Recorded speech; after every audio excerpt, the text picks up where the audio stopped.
بسم الله الرحمن الرحیم. الحمد لله وكفى والصلاة والسلام على عباده الذين اصطفى و بعد. بینندگان عزیز و گرامی، سلام الله علیکم و رحمته و برکاته. باز هم با قسمت جدیدی برنامه گناهان کبیره خدمت شما عزیزان و سروران هستم. البته گناهی را که در این قسمت در موردش صحبت می کنیم یکی از گناهان بزرگ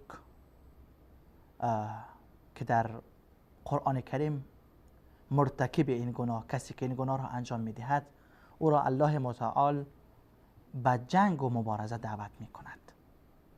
یعنی کسی که مرتکب این گناه می شود، الله می گوید که این انسان با الله و پیامبر جنگیده است. موضوع این قسمتمان الربا یا سود، ربایی که سود هم او را گفته می شود. در مورد رباست. الله متعال در آیات متعدد قرآن کریم به این موضوع می پردازد و مسلمانان و مؤمنان را از خوردن ربا، از گرفتن ربا، از گرفتن سود منع می کند. الله متعال در آیه 130 سوره آل عمران می فرماید که یا ایها الذین آمنوا لا تأکلوا الربا اضعافا مضاعفه. ای مؤمنان، ای کسانی که مدعی ایمان هستید و ادعای ایمان را دارید و خود را مؤمن میپندارید، لا تأکلوا الربا، سود نخورید، ربا نخورید، اضعافا مضاعفه، چند برابر. واتقوا الله لعلکم تفلحون، از خدا بترسید تا باشد که شما رستگار و فلاحیاب شوید. در جای دیگر الله متعال می‌فرماید که الذين يأكلون الربا لا يقومون الا كما يقوم الذي يتخبطه الشيطان من المس. کسانی که ربا میخورند و سود میخورند، اینها وقتی که استاد میشوند در روز قیامت برانگیخته میشوند، دوباره زنده میشوند، اینها استاد نمیشوند مگر مانند کسی که او را جن زده باشد. در روز قیامت انسانهای نیک و بد، گناهکار و بیگناه، مسلمان و کافر، همه وقتی که از قبرهایشان بیرون میآیند و به سوی محشر در حرکت می باشند، اینجا یک گروه مثل جن زده ها، مثل کسی که او را جن زده باشه، درست راه رفتن نمیتونه، میفته میخیزه، میفته میخیزه، گاهی این بر میره گاهی آن بر میره. کسانی که در دنیا سود میخورند، اینها وقتی که زنده میشوند درست راه رفته نمیتوانند. به خاطر چی این عذاب؟ به خاطر چی است؟ به خاطر که آنها حرام خدا را حلال میپنداشتند. این به خاطر این است که آنها میگفتند که انما البیع مثل الربا، این بیع مثل رباست، مثل سود است. تجارت مثل سود است. سود هم یک نوع تجارت است. بله، سود هم یک نوع تجارت است، اما تجارت حرام، تجارت ناجایز. قتاده رحمه الله به همین خاطر میگوید که کسی که سود میخورد در روز قیامت مجنون، دیوانه برانگیخته میشود. در مورد سود و عذابی که سودخوران در قیامت میبینند و میچشند، روایات زیادی از پیامبر اکرم صلی الله علیه و سلم نقل شده است. در روایت میآید پیامبر اکرم صلی الله علیه و سلم میفرمایند که وقتی که من را به معراج بردند، سمعت فی السماء السابعة فوق رأسی رعدا و صواعق. وقتی که به آسمان هفتم میرفتم، صدای برق و رعد و صاعقه ها را میشنیدم و در آنجا دیدم مردانی را که شکمهایشان پیش رویشان خیلی بزرگ بود، مثل یک خانه بزرگ پیش رویش شکمهایشان برآمده بود و در این شکمها مارها و گژدمها داشتن حرکت میکردند و از بیرون شکمهایشان این مارها و این گژدمها در داخل شکمهایشان دیده میشد. پیامبر صلی الله علیه و سلم میگویند که وقتی که من این نوع انسانها را دیدم که شکمهای بزرگی دارند مثل یک خانه بزرگ و در داخل شکمهایشان مارها و گژدمها دارند حرکت میکنند، از جبریل پرسیدم من هؤلاء یا جبریل، این گروه کی هست؟ کی ها هستن اینها؟ جبریل میگوید که هؤلاء اکلت الربا، اینها سودخوران و رباخوران هستند. عبدالله ابن مسعود از پدرش نقل میکند که میگوید اذا ظهر الزنا والربا في قرية اذن الله بهلاكها. در هر قریه و منطقه‌ای که زنا و ربا، زنا و سود ظاهر شود و انتشار پیدا بکند و منتشر شود، اذن الله بهلاکها، خداوند هلاکت این قریه را اجازه میدهد. و همچنان پیامبر اکرم صلی الله علیه و سلم در روایت میفرمایند که ما ظهر فی قوم الربا الا ظهر فیهم الجنون. در هیچ قومی سود و ربا انتشار پیدا نمی کند مگر اینکه در آنها جنون و دیوانگی نیز زیاد می شود.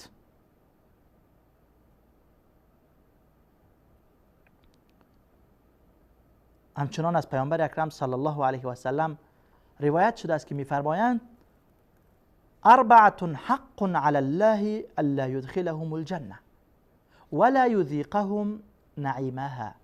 4 گروهی هستند که خداوند حق دارد آنها را به بهشت وارد نکند و آنها را از نعمتهای بهشت محروم بگرداند. از جمله این 4 گروه یک گروهش آکل رباست، کسی که سود میخورد و ربا میخورد. سود چی است؟ سود در تجارت و در معاملات این است که من به شما 10 ریال بدهم یا 10 دلار بدهم و بعد از شما 12 دلار طلب کنم.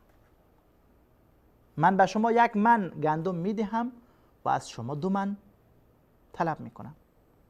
به شما 5 کیلو خرما میدهم و 7 کیلو از شما میگیرم.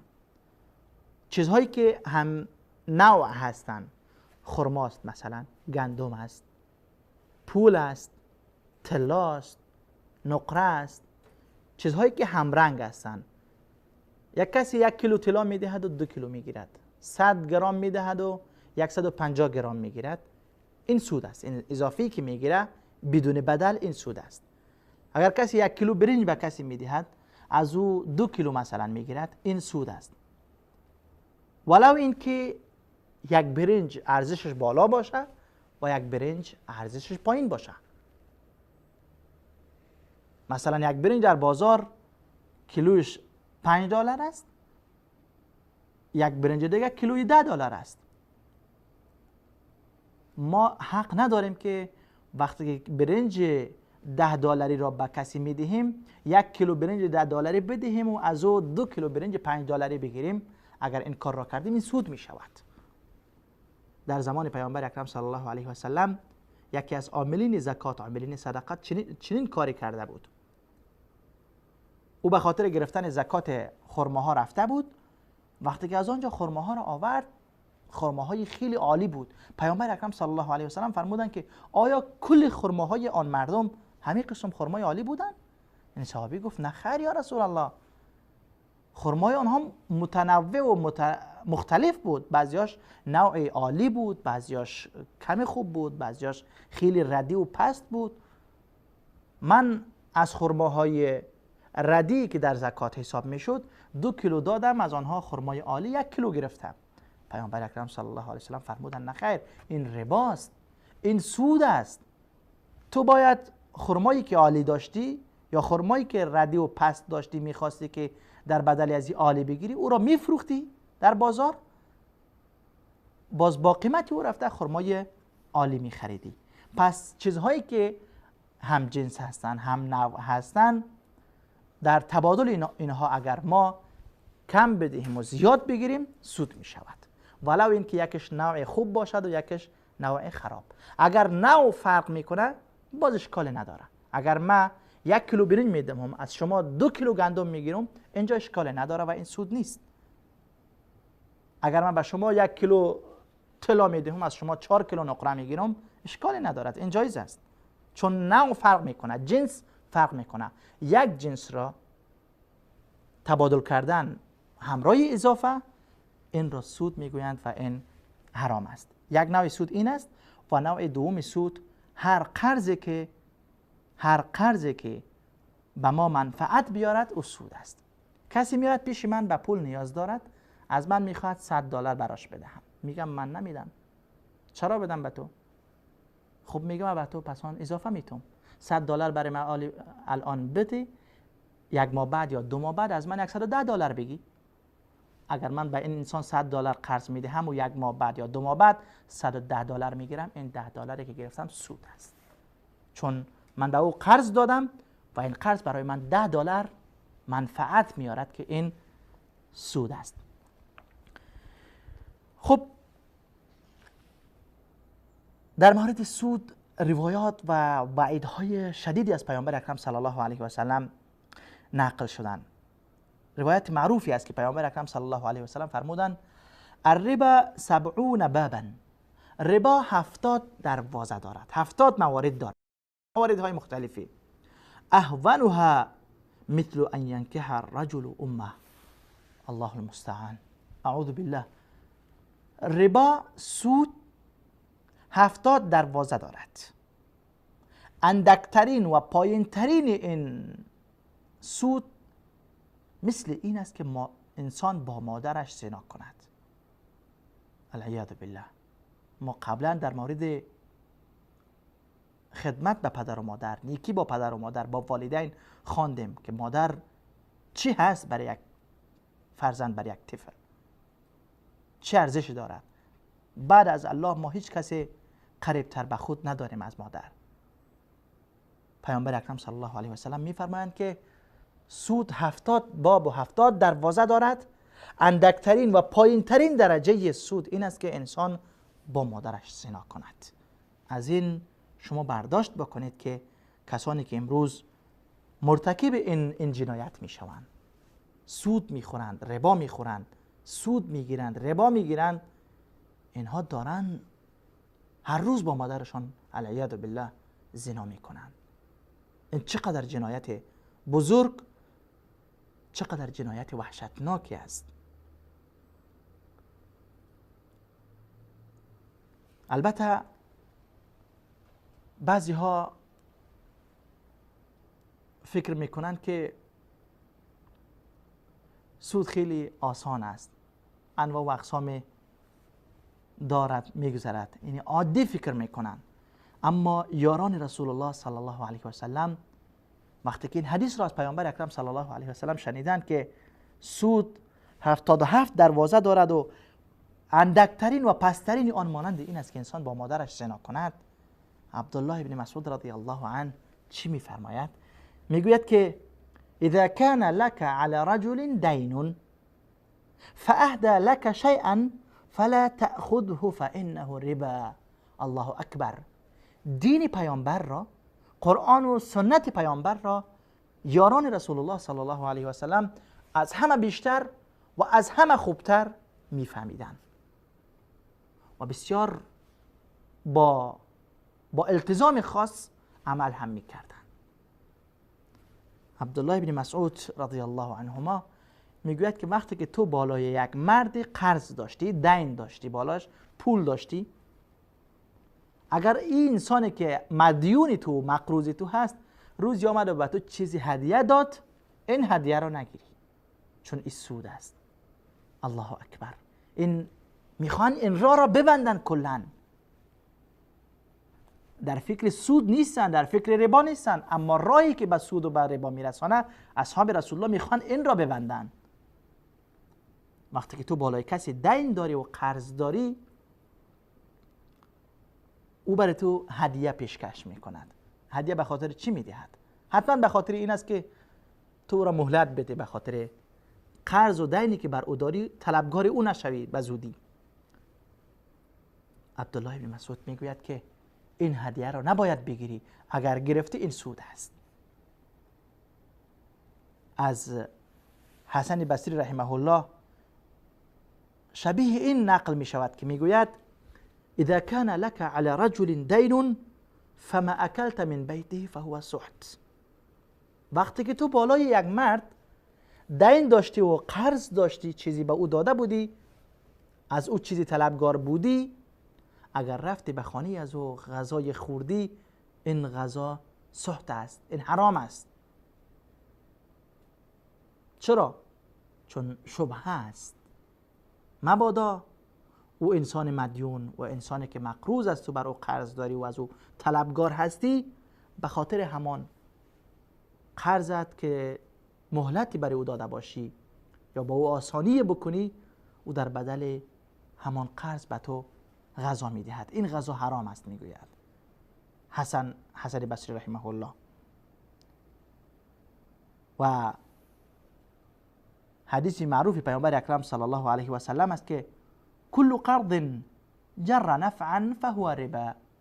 هر قرضی که، هر دینی که منفعتی را به بار بیارد برایمان، این سود است. و همین فرموده پیامبر اکرم صلی الله علیه و سلم را مد نظر گرفتن عبدالله بن مسعود و حسن بصری رحمه الله، فرمودن وقتی که تو بالای کسی قرض داشتی، از او هدیه نمیگیری و در خانهش غذا نمیخوری. البته این به شکل عمومی است، اما یک وقتی ما بالای یک همسایه خود اگر قرض داریم، مثلا او دعوتی دارد، دعوت عمومی دارد، دیگه همسایه ها هست، میهمانانی است، ولیمه دارد، عقیقه دارد و غیره، در آنها رفتی و خوردی، اشکالی ندارد چون چیز عمومی است. اما اگر او چیزی برای تو تخصیص میته و تنها برای تو میته، اینجا محل شبهه است، انسان نباید از او چیزی بگیرد. عبدالله ابن مسعود رضی الله عنهما بازم میفرمایند که من شفع لرجل شفاعة فاهدى الیه هدیه فهی سحت. سبحان الله. این ما وقتی که زندگی یاران رسول الله را بخوانیم که در مقابل احکام الهی، در مقابل فرامین پیامبر اکرم صلی الله علیه و سلم، آنها چگونه زندگی میکردند، این درس هایی است واقعا برای ما. آنها تمام مقاصد شریعت را میفهمیدند که وقتی که خداوند میگه سود نخورید، وقتی که پیامبر میگه سود 70 دروازه دارد که اندکترین آن مانند این است که انسان با مادرش زنا کند، آنها خوب میفهمند و میخواهند که راههای رسیدن به این مرحله را ببندند.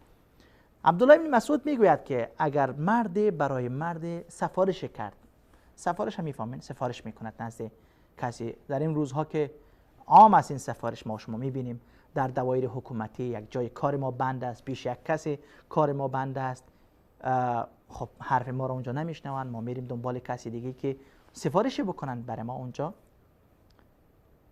ابن مسعود میگوید اگر کسی برای کسی سفارش کرد در جایی و او کس به این سفارش کننده هدیه میدهد، اگر هدیه را گرفت حرام را خورده است. نباید این سفارش ما، این سفارشی که ما میکنیم در بدل از او پول بخوریم و یا چیزی بگیریم. در تصدیق این قول ابن مسعود حدیثی از پیامبر اکرم صلی الله علیه و سلم نیز نقل شده است که پیامبر صلی الله علیه و سلم فرمودند که من شفع لرجل شفاعه، کسی که برای یک مرد سفارشی میکند، فاهدى له علیها، در بدل این سفارش آن مرد به این سفارش کننده چیزی هدیه تقدیم میکند، فقبلها، اگر این را قبول کرد، فقد اتى بابا عظیما من ابواب الربا، یقینا این انسان به یک دروازه از دروازه های بزرگ ربا و سود قدم نهاده است و گام نهاده است. پس سود، ربا از گناهان بزرگی هست. سود خوردن و ربا خوردن دقیقاً به معنای اعلان جنگ با الله و پیامبر است. الله متعال می‌فرماید که اگر آنها از سودشان توبه نمی کنند و باز نمی آیند، باید برای جنگ با الله و پیامبر آماده شوند. این جنایت بزرگ است، واقعا گناه بزرگ است. متاسفانه در این عصر ما، در این روزی که ما زندگی میکنیم، در جوامع ما این جنایت و این جرم و این گناه خیلی عام منتشر شده است. الله متعال همه ما شما را حفاظت بکند از سود خوردن، از سود دادن. حتی در بعضی روایات شاهد و کاتب او را هم پیامبر اکرم صلی الله علیه و سلم لعن و نفرین میکنن. شاهد سود، کاتب، کسی که نوشته میکنه یک چیزی سودی را. خداوند همه ما شما را محفوظ و مصون بدارد از این گناهان بزرگ و کسانی که در این عمل و در این گناه بزرگ آغشته هستند، مبتلا هستند، الله آنها را هدایت و توفیق نصیب بکند که توبه بکنند و از این عمل ناشایست و از این گناه بزرگ توبه و رجوع بکنند به سوی الله متعال. تا قسمت بعدی و تا کبیری بعدی، الله یار و مددگارتان. والسلام علیکم و رحمت الله و برکاته.